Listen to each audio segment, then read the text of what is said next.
Hello everyone, welcome to my YouTube channel pharma researcher. तो ये video है UPSC drug inspector 2023 exam की answer key का part number 2।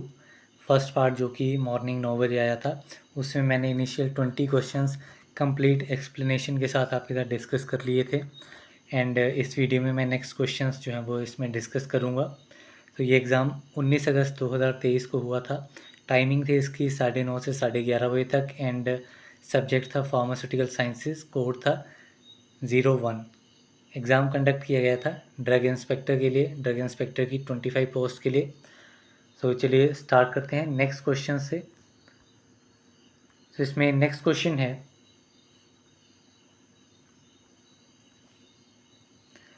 an Indian pharmaceutical company wants to market a fixed dose combination FDC of two drugs for an indication for which two drugs are already approved and given together, not as an FDC but individually at same doses. What will be the data requirement for marketing permissions? तो इसमें simple दिया गया था कि एक Indian pharmaceutical company है जो कि फिक्स डोज दो ड्रग की फिक्स डोज कम्बिनेशन को मार्केट करना चाहती है एक इंडिकेशन के लिए, जिसके लिए ड्रग जो है वो ऑलरेडी अप्रूव किया गया है and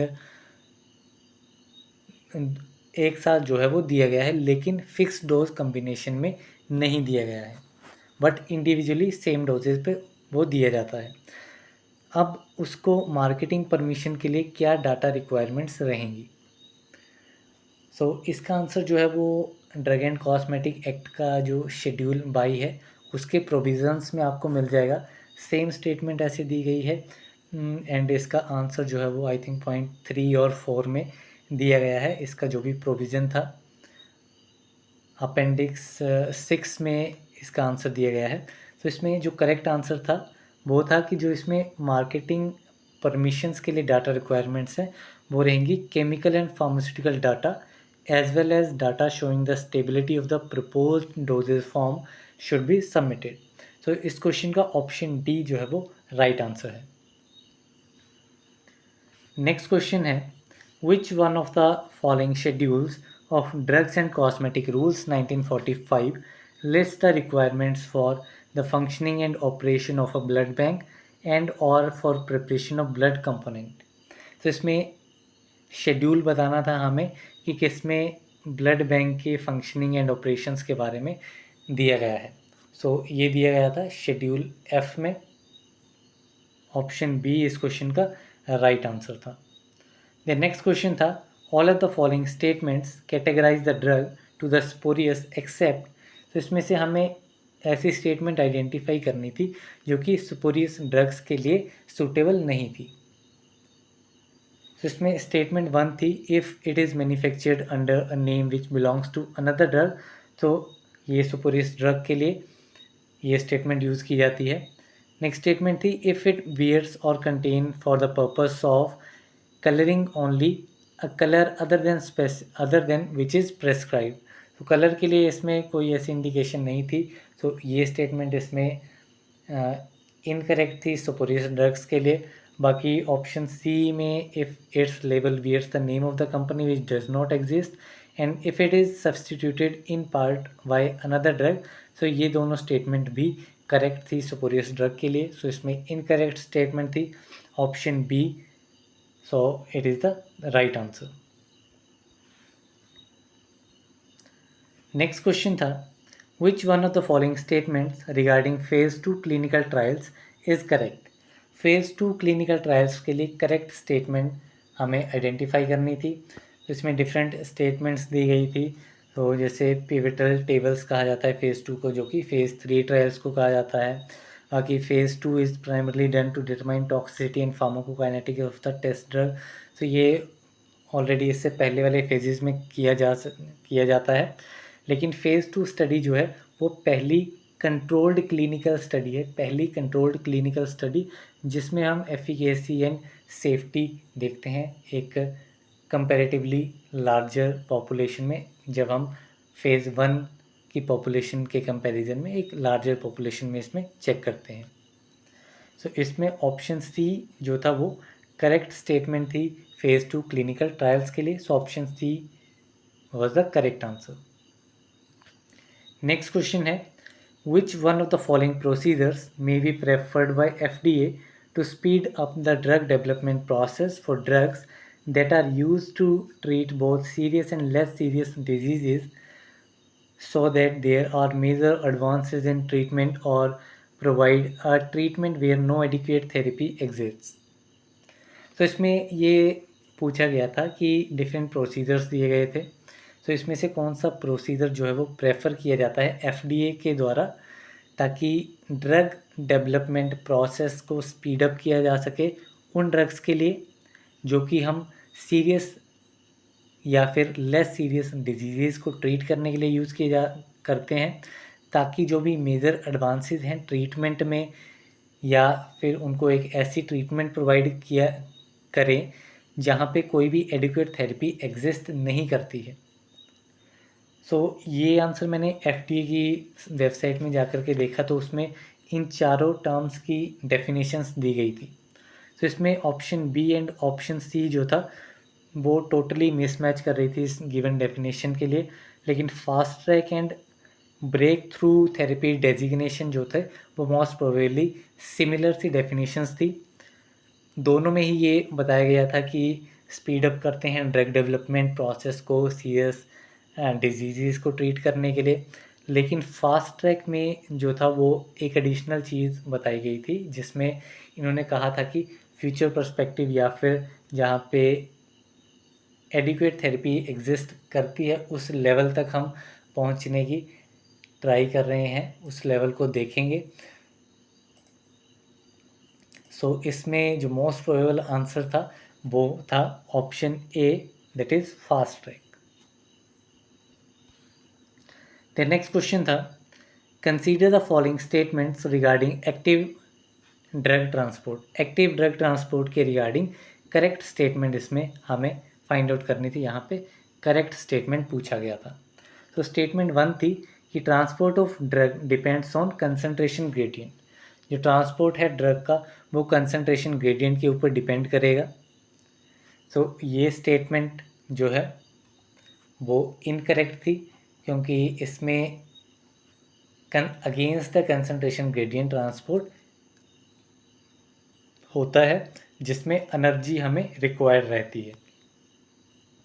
against the concentration gradient and energy requires means statement 2 जो है वो करेक्ट है, means option A B C में से इसमें से एक सही था।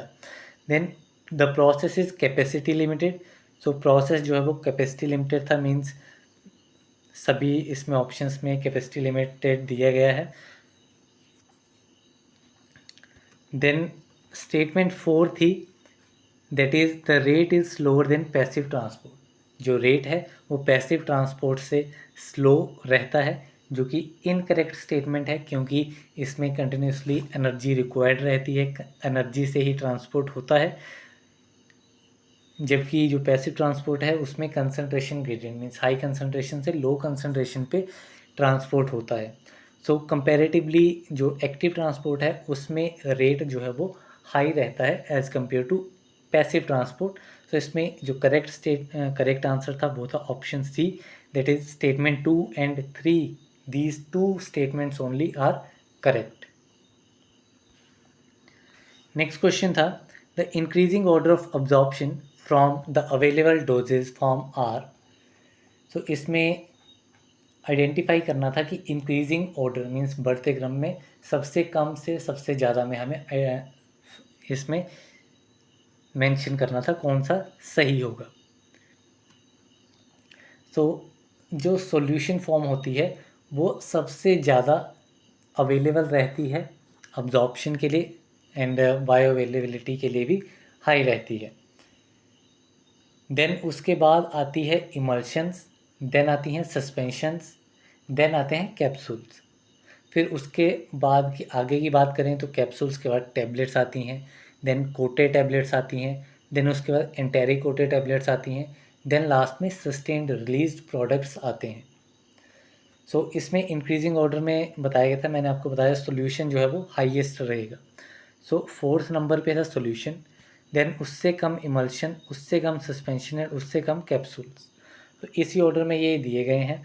सो ऑप्शन ए इसमें राइट आंसर था कि सबसे कम अब्जॉर्प्शन किसकी होगी, कैप्सूल की, एंड सबसे ज़्यादा होगी सॉल्यूशन की। द नेक्स्ट क्वेश्चन था which one of the following statements is correct for level B correlation in vitro in vivo correlation IVIVC। So IVIVC में करेक्ट स्टेटमेंट इसमें हमें आइडेंटिफाई करनी थी।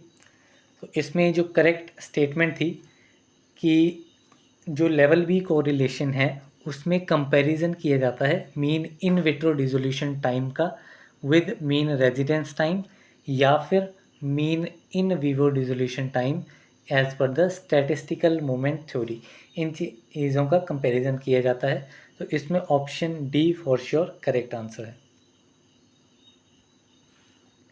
नेक्स्ट क्वेश्चन है which one of the following properties is not exhibited by narrow therapeutic index drugs और critical dose drugs. तो इनमें से कौन सी प्रॉपर्टी जो है वो नैरो थेरेपेटिक इंडेक्स ड्रग्स या फिर क्रिटिकल डोज ड्रग्स जो हैं वो एग्जिबिट नहीं करते हैं। तो इसमें एक प्रॉपर्टी दी गई थी ऑप्शन नंबर सी में, that is possesses very high with in subject variability. तो ये प्रॉपर्टी जो है वो एग्जिबिट नहीं होती है NTI से या फिर क्रिटिकल डोज ड्रग्स से। लेकिन इस क्वेश्चन पे still I am not 100% sure. So let's wait for the answer की जहाँ पे हमें फाइनल आंसर इसमें हमें मिलेगा। द नेक्स्ट क्वेश्चन था which one of the following is correct for drugs administered by extravascular route at Cmax maximum plasma concentration. So इसमें से करेक्ट स्टेटमेंट हमें फाइंड आउट करनी थी जब भी हम ड्रग को एडमिनिस्टर करवाएंगे एक्स्ट्रावेस्कुलर रूट से, जिस टाइम पे Cmax होगा मीन्स प्लाज्मा कंसंट्रेशन जो है वो मैक्सिमम रहेगी। तो जब प्लाज्मा कंसंट्रेशन मैक्सिमम होगी एंड ड्रग को एडमिनिस्टर करवाया जाता है एक्स्ट्रावेस्कुलर रूट से, तो उसमें रेट ऑफ ड्रग अब्जॉर्प्शन जो है वो हाई रहता है रेट ऑफ ड्रग एलिमिनेशन से। तो इसमें option C for sure correct answer है। नेक्स्ट क्वेश्चन था separation of ions in mass spectrometer in is according to their. तो मास स्पेक्ट्रोमीटर में आयंस की सेपरेशन होती है मास टू चार्ज रेशियो के अकॉर्डिंग। तो ऑप्शन बी इसमें राइट आंसर है। नेक्स्ट क्वेश्चन था which one of the following plants is the major source of reserpine. Reserpine का मेजर सोर्स क्या है? तो रिसर्पिन का मेजर सोर्स जो था वो था रोवोल्फिया सर्पेंटिना। ऑप्शन डी इसमें राइट आंसर था। नेक्स्ट क्वेश्चन था which one of the following chemicals is use in the preparation of dragon drop reagent. Dragon drop reagent की प्रिपरेशन में कौन सा केमिकल यूज़ किया जाता है? तो इसमें पोटेशियम बिस्मथ आयोडाइड का यूज़ किया जाता है ड्रैगन ड्रॉप रिएजेंट में, जो कि अल्कोलॉइड्स के लिए केमिकल टेस्ट था। नेक्स्ट क्वेश्चन है precision of an analytical method for assay of drugs in formulation within laboratory conditions like different days, different analyst etcetera is expressed as. तो यहाँ पे एक डेफिनेशन दी गई थी, ये हमें आइडेंटिफाई करनी थी कि कौन सी डेफिनेशन जो है, ये डेफिनेशन किसके रिगार्डिंग है, किसकी डेफिनेशन है ये। तो ये डेफिनेशन थी इंटरमीडिएट प्रिसीजन की, जिसमें हम एनालिटिकल मेथड की प्रिसीजन करते हैं ड्रग्स के एस्से के लिए फॉर्मुलेशन में, जहाँ पे लेबोरेटरी कंडीशंस जो हैं वो डिफरेंट रहती हैं, जैसे डिफरेंट अलग अलग दिन हो गए, अलग अलग एनालिस्ट हो गए। तो उसके लिए जो टर्म यूज़ की जाती है दैट इज़ इंटरमीडिएट प्रिसीजन। इसमें ऑप्शन डी राइट आंसर था। नेक्स्ट क्वेश्चन था which one of the following detectors is commonly use in FTIR spectroscopy. तो इसमें IR नहीं, इसमें FTIR स्पेक्ट्रोस्कोपी पूछा गया था, जिसमें कि मोस्ट कॉमनली यूज डिटेक्टर पूछा गया था। तो इसमें मोस्ट कॉमनली यूज डिटेक्टर जो था वो था pyroelectric detector. Option B is the right answer. Then next question था, the non aqueous solvent dimethyl formamide belongs to which one of the following classes of solvents. तो DMF जो कि एक non aqueous solvent है, ये किस class के solvent को बिलोंग करता है? So it is an example of aprotic solvent. Option A is the right answer. Next question था, which one of the following materials is used in construction of attenuated total reflectance cells. Attenuated total reflectance cells IR spectroscopy में हम देखते हैं, and इसमें हमें पूछा गया था कि ATR सेल्स की कंस्ट्रक्शन के लिए कौन सा मटेरियल यूज़ किया जाता है। तो इसमें डिफरेंट 2-3 मटेरियल्स हैं, उसमें से एक मटेरियल था जर्मेनियम। सो जर्मेनियम का यूज़ इसमें इन सेल्स ATR सेल्स की कंस्ट्रक्शन में यूज़ किए जाते हैं। So option A is the right answer. Next question था, which one of the following is a reasonable internal reference standard for PMR spectroscopic studies of solutions in water of D2O। So इसमें हमें reasonable internal reference standard proton NMR के लिए find out करना था। सो ये question मैंने जो मेरी लास्ट वीडियो आई थी सीरीज़ में, उसमें भी ये क्वेश्चन डिस्कस किया था। सो इसमें मैंने बताया था कि इसमें DSS का यूज़ किया जाता है as an reasonable internal reference standard, that is sodium 2,2 dimethyl 2 silapentane 5 sulfonate. So इसमें ऑप्शन डी जो था वो राइट आंसर था। नेक्स्ट क्वेश्चन था, mercaptoacetic acid in a solution buffered with ammonium citrate reacts to form purple coloured complex with. तो mercaptoacetic acid है, solution में buffer किया गया है अमोनियम सिट्रेट के साथ, रिएक्ट करता है आयरन के साथ एंड प्रोड्यूस करता है पर्पल कलर्ड कॉम्प्लेक्स। तो इसमें ऑप्शन डी आयरन जो था वो राइट आंसर था। नेक्स्ट क्वेश्चन था, what will be the retention factor of an analyte analysed by HPLC if its retention time is 8 minutes and retention time of unretained peak is 2 minutes। तो इसमें retention factor पूछा गया था analyte का, जो कि HPLC से एनालाइज हो रहा है। उसमें रिटेंशन टाइम हमें दिया गया था 8 मिनट, रिटेंशन टाइम अनरिटेन्ड पीक का 2 minutes.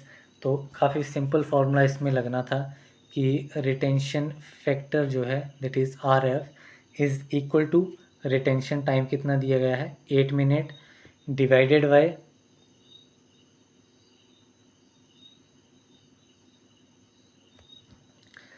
8 minutes minus retention time of unretained peak that is 2 minutes divided by retention time of unretained peak that is 2 minutes. इसको सॉल्व करेंगे 6 divided by 2 that is 3। So 3 इसका retention factor जो है वो आ जाएगा 3।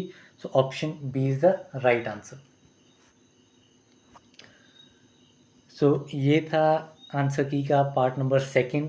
इसके बाद नेक्स्ट वीडियो आएगी, उसमें मैं नेक्स्ट क्वेश्चन इसमें डिस्कस करूँगा। वो भी अभी आ जाएगी 3 बजे वो वीडियो आ जाएगी। सो अभी 2 वीडियो मैंने आ गई हैं जिसमें मैंने टोटल 40 क्वेश्चंस कंप्लीट एक्सप्लेनेशन के साथ आपके साथ डिस्कस कर लिए हैं। कोई भी कन्फ्लिक्ट है किसी क्वेश्चन में सो वो आप पूछ सकते हैं। सो इस वीडियो में बस इतना ही, मिलते हैं अगली वीडियो में, तब तक के लिए थैंक यू वेरी मच।